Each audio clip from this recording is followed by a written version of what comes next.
मैं इतना ही कहूंगा कि जो त्रासदी आपदा की स्थिति हिमाचल में है, उससे हजारों करोड़ का नुकसान तो हुआ ही, लोगों की जान माल का नुकसान भी हुआ है। घर होते हुए भी लोग बेघर हुए हैं और बड़े बड़े घरों से अब किसी की शरण में जाने की नौबत आ गई है। जो पाई पाई बचाकर घर बनाया था, परिवार बसाया था, जिस छत के नीचे परिवार के साथ रहते थे, आज उस परिवार के कई सदस्य बिछड़ गए और अब अपनी जान बचाने के लिए किसी स्कूल में, किसी रिश्तेदार के यहाँ पर या फिर किसी कम्युनिटी सेंटर में रहने की जरूरत पड़ गई। जितनी मदद भारतीय जनता पार्टी की ओर से हो सके, भारतीय जनता पार्टी ने राशन भी, खाना बनाने के लिए सामान भी और यहाँ तक कि गद्दों से लेके बाकी सुविधाएं भी दी हैं। हर तरह की मदद जो संभव हो पाए वो की है। और जहां जिस विधानसभा क्षेत्र सिराज में मैं आज खड़ा हूं, सिराज में भी माननीय जयराम ठाकुर जी ने यहाँ के विधायक और नेता प्रतिपक्ष होने के नाते गांव गांव स्वयं पैदल जाने का काम किया है, लोगों के दुख दर्द को बांटने का काम किया है और हमने बाकी प्रदेश से जितनी सहायता हो सके वो इस क्षेत्र के लिए देने का हर संभव प्रयास किया। जैसे सांसद मोबाइल स्वास्थ्य सेवा में लगभग 2000 लोगों की हमने अब तक मुफ्त में जांच, उपचार और दवाइयां बिल्कुल मुफ्त में दी।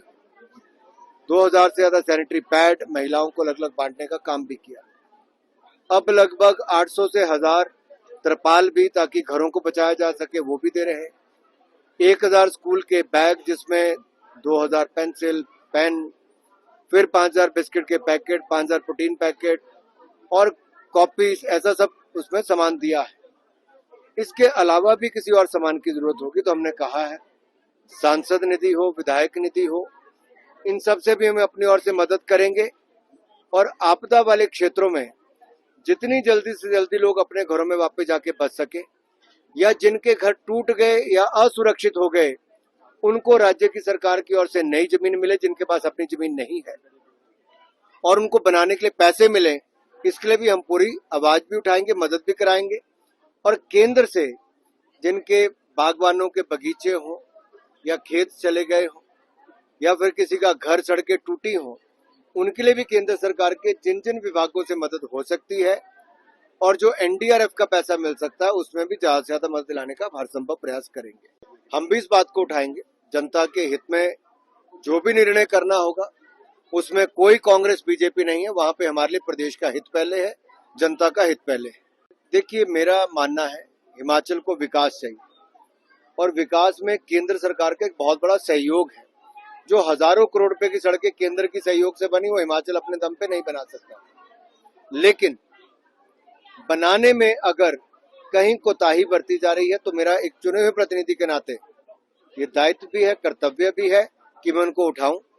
और मैंने इन कंपनियों से आज नहीं, 2 साल में कई बार पहले मीटिंग ली है, दिशा की मीटिंग में भी, सड़कों पे भी मीटिंग, जनता को बुला के भी मीटिंग और व्यक्तिगत रूप से भी अधिकारियों और कंपनी के लोगों को बुला के भी पहले कहा है कि मुझे कामकाज में सुधार चाहिए और समय पे काम चाहिए। उस कामकाज में जब कमी देखी गई, लोगों का नुकसान होता दिखा, तो मैंने एक बार फिर अधिकारियों को बुला के उनसे कहा कि जिस तरह से काम में कमियां पाई गई हैं ये मंजूर नहीं है, आपको अपने काम में सुधार करना ही पड़ेगा। इससे प्रदेश और प्रदेशवासियों का नुकसान होता है। विकास के नाम पर हम दूसरी ओर अपने लोगों का नुकसान नहीं चाहेंगे।